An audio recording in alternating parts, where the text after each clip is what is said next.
guess one thing that I really wanted to see was a fair amount of hop character. I feel like modern versions of this style went to completely getting away from hop character. You know, that was like a big thing. This has a lot of hop character. It does. It's pretty cool, right?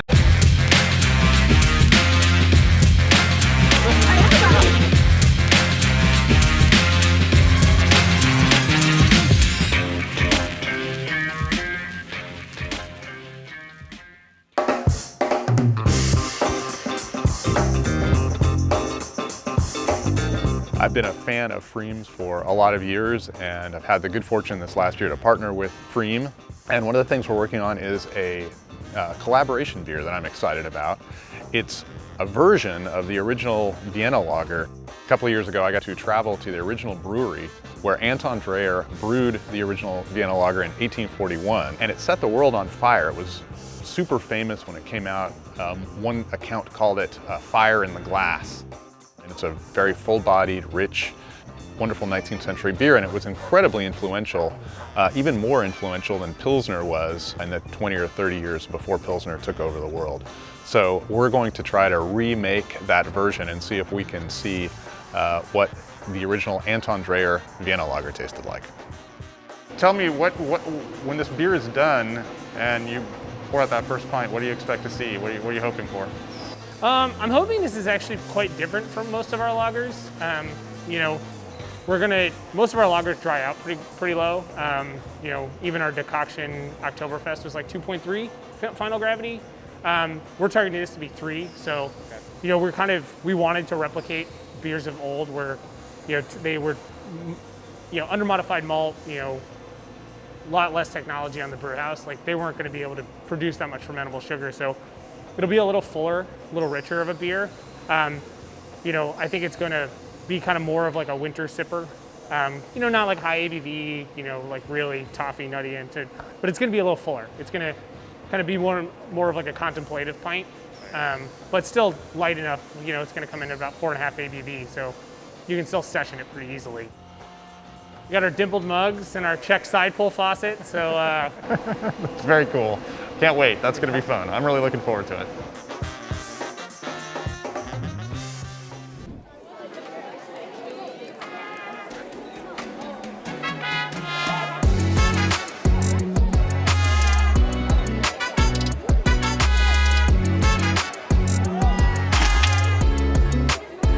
We're gonna go in, have another beer from your fall allocation, as well as a nice tasting bite from our executive chef, Sam Martin.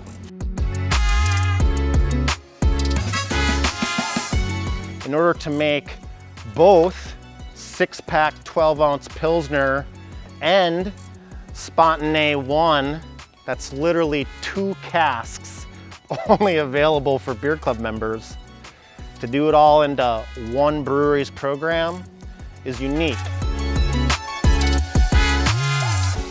We are at our Cascade Locks Blending and Barrel facility for our first event post-pandemic. The PFRIEMSTERS were able to join us for this exclusive event that included tours, beer tastings, food pairings, and a food truck. We are thrilled to be back doing in-person events.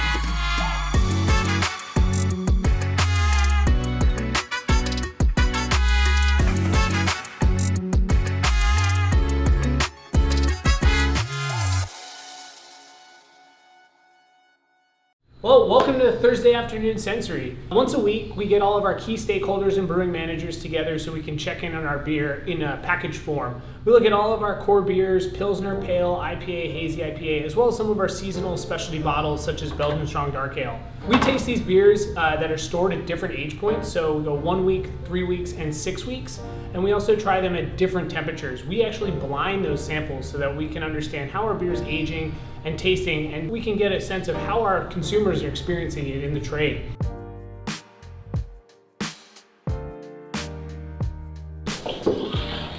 Still the same thing. I think we're like on the lighter side of color for this beer. I think it's fine.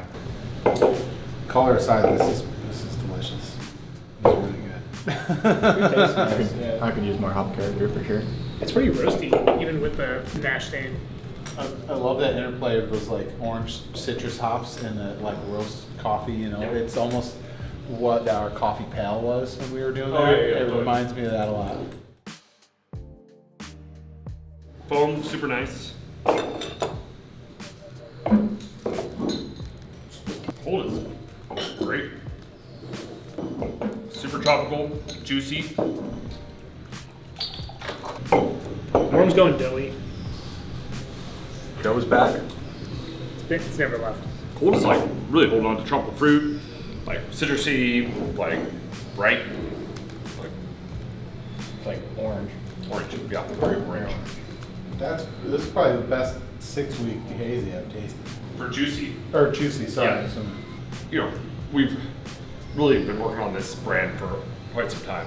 I feel like we really got there this year. This is kind of what we put together. And we're looking at, we have 3 different tinctures. We're working with orange, lemon, and grapefruit. And so this is kind of the ratio that we are looking at and seeing how we like it against our control. It's big on the citrus, like the hops are just rolling in with it. I mean, I would say this is probably like the top threshold. That means that we achieved it, so that's good. That's good. Jeff, cheers, man. Welcome. First things first, we've been doing this collab. Yeah. Talk to us. What do you think of the beer, and is this what you imagine? I guess one thing that I really wanted to see was a fair amount of hop character. I feel like modern versions of this style went to completely getting away from hop character. You know, that was like a big thing. This has a lot of hop character. It does. It's pretty cool, right? Like have like the big rustic malt character. You know, one thing I think we talked about is the color. You know, I think words is fire in the glass. I think we're close. I think in hindsight, looking at the beer, I think we used 60% Vienna malt. I thought we'd get a little bit more color. So this is a funny thing. Like, there's a big debate about what would the 100% Vienna malt beers of Dreher's time look like. And there's a lot of talk about it's an amber lager, it's an amber lager, it's an amber lager. The debate is maybe it wasn't so amber, maybe it was a lot more golden. Yeah, so it probably was close to this. Maybe more other interpretations or older interpretations might have had more or less color. But one thing I like is that I think it was the flavor that we're hoping for, like the rustic with like a little bit of that sweet. It's really smooth, but it also has, I think, what is mandatory in the styles, which is that really crisp finish, that lager snap. Dreher, when he first started his brewery, they had the kind of cask that you have a version of inside. Okay, yeah. They would have poured it out of that. And so that's going to be a little bit, you're going to get a nice head, but it's going to have lower carbonation in the glass, which makes it much more quaffable, right? And these side pours, you can off-gas a little bit more of the carbonation, so you get this lush, amazing head, but you also get this kind of quick drinkability, and so people really throw them down. I guess, any other thoughts on the beer itself? Brew this beer again, anything that you want to see differently, or like where we'd want to go with it? Ooh, I would have to drink a couple of pints. These beers were designed, as we just were talking about, not to be drunk in small quantities. They are the kind of beers that you appreciate after 2 or 3. That's how they were made to be drunk. You're telling me we should have 2 or 3 or more of these, and then we should come back to this. Yeah, I think so. Cheers to that. All right.